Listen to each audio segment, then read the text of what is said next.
Selamat malam, saudara-saudari dalam Yesus Kristus. Selamat bertemu kembali dalam renungan malam, Ye shall receive power, atau engkau akan menerima kuasa, oleh Ellen G. White, tanggal 29 Agustus 2025. Mari kita berdoa. Bapa kami yang di sorga, Allah pencipta langit dan bumi, laut, dan segala isinya, satu-satunya Allah yang benar, yang kami sembah selalu melalui anak-Mu, Yesus Kristus.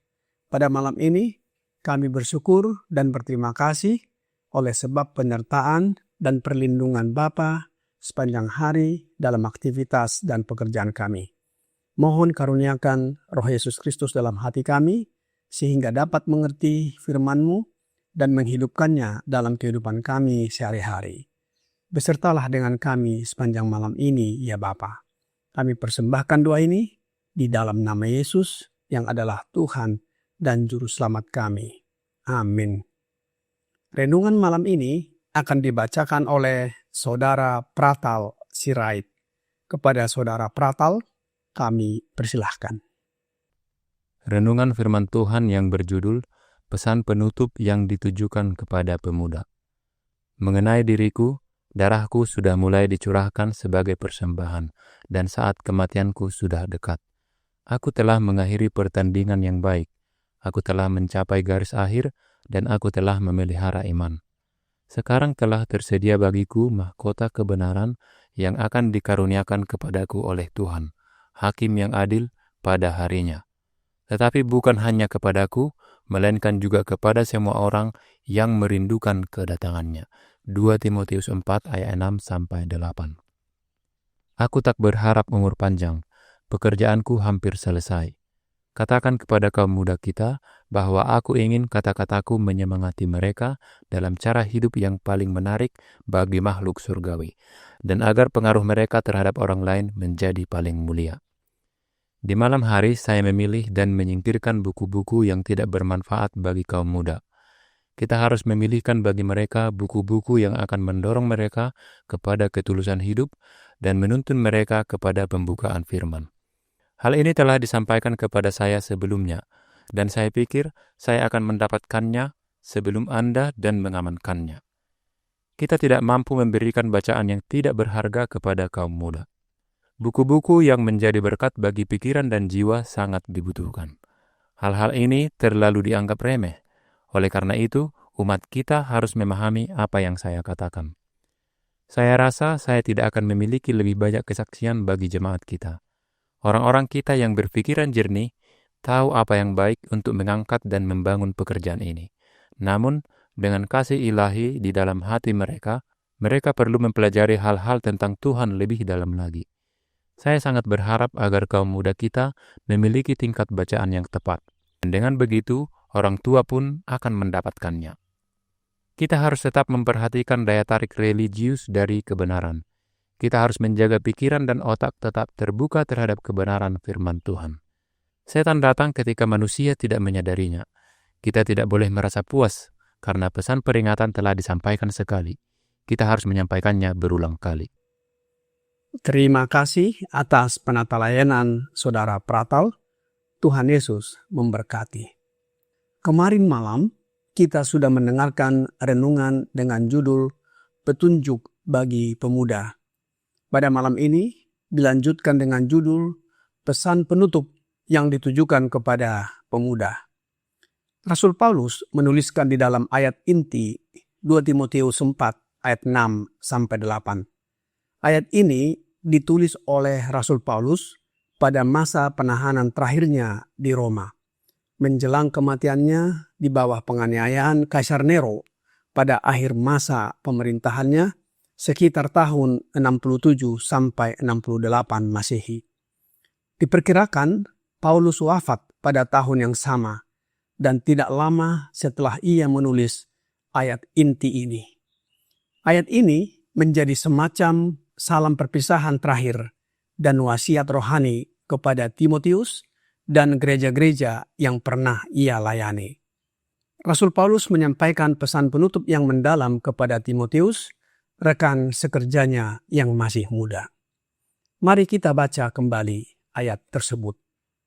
2 Timotius 4 ayat 6 sampai 8. Mengenai diriku, darahku sudah mulai dicurahkan sebagai persembahan dan saat kematianku sudah dekat.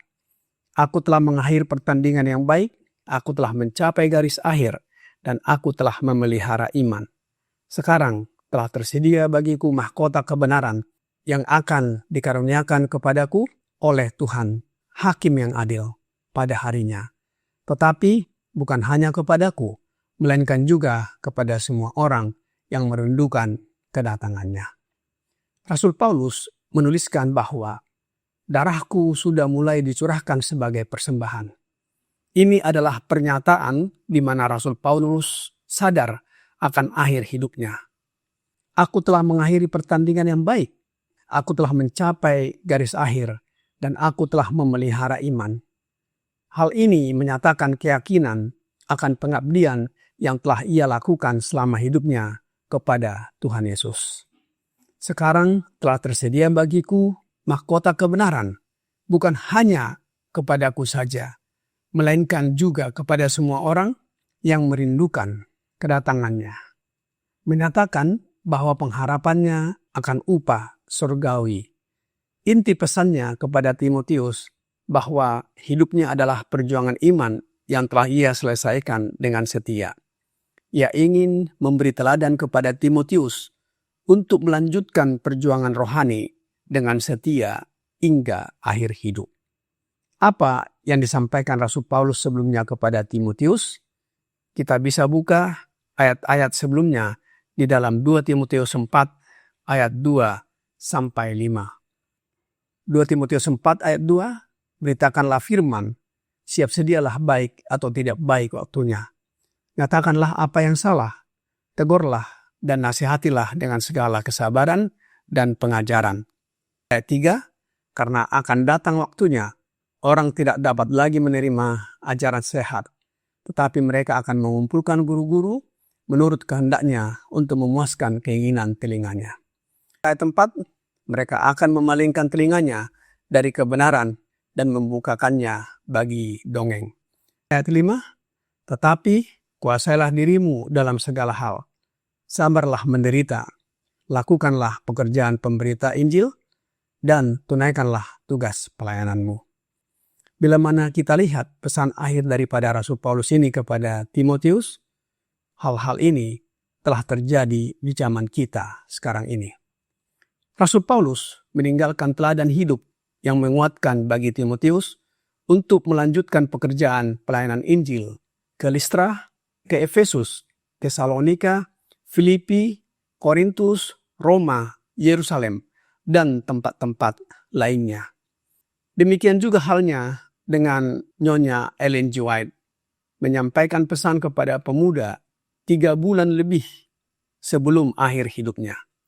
Ia menyampaikan pesan sebagaimana tertulis di dalam The Review and Herald tanggal 15 April 1915 paragraf 2. Kita hendaknya menasihati kaum muda untuk membaca bahan bacaan yang bermanfaat bagi pembangunan karakter Kristen. Pokok-pokok iman kita yang paling penting hendaknya tertanam dalam ingatan kaum muda. Kaum muda kita hendaknya membaca apa yang akan memberikan pengaruh yang menyehatkan dan menguduskan pikiran. Ini mereka butuhkan agar dapat memahami apa itu agama yang sejati. Ada banyak bacaan yang baik, tetapi tidak menguduskan. Nyonya White menekankan agar orang muda menjaga kekudusan pikirannya dengan cara membaca buku-buku yang dituliskannya yang disebut roh nubuat. Buku-buku tersebut bermanfaat bagi pembangunan karakter yang sempurna. Dengan demikian, pokok-pokok iman tertanam dalam pikiran kaum muda. Pertanyaannya adalah, apa pokok-pokok iman yang paling penting? Di dalam tulisannya Gospel Workers halaman 315, paragraf 1 berkata, pengorbanan Kristus sebagai penebusan dosa adalah kebenaran agung yang mengelilingi semua kebenaran lainnya. Agar dapat dipahami dan dihargai dengan benar, setiap kebenaran dalam firman Allah, dari Kejadian hingga Wahyu, harus dipelajari dalam terang yang memancar dari salib Kalvari.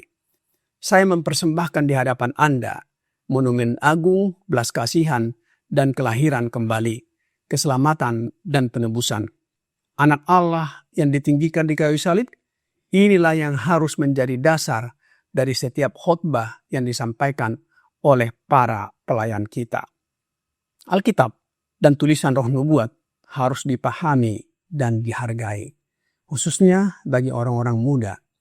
Membaca Alkitabnya dan juga tulisan roh nubuat sebagai pedoman dalam menjalani kehidupan. Lebih lanjut, Nyonya White menuliskan di dalam The Review and Herald tanggal 15 April 1915, paragraf 4 berkata, saya tidak berharap untuk hidup lama. Pekerjaan saya hampir selesai. Mengatakan kepada kaum muda kita bahwa saya ingin kata-kata saya mendorong mereka dalam cara hidup yang paling menarik bagi kecerdasan surgawi dan agar pengaruh mereka terhadap orang lain dapat menjadi sangat mulia. Nyonya White merasa pekerjaannya hampir selesai. Ingin meninggalkan warisan rohani bagi kaum muda. Menekankan pentingnya menyemangati kaum muda dan memilih bacaan yang membangun kecerdasan surgawi.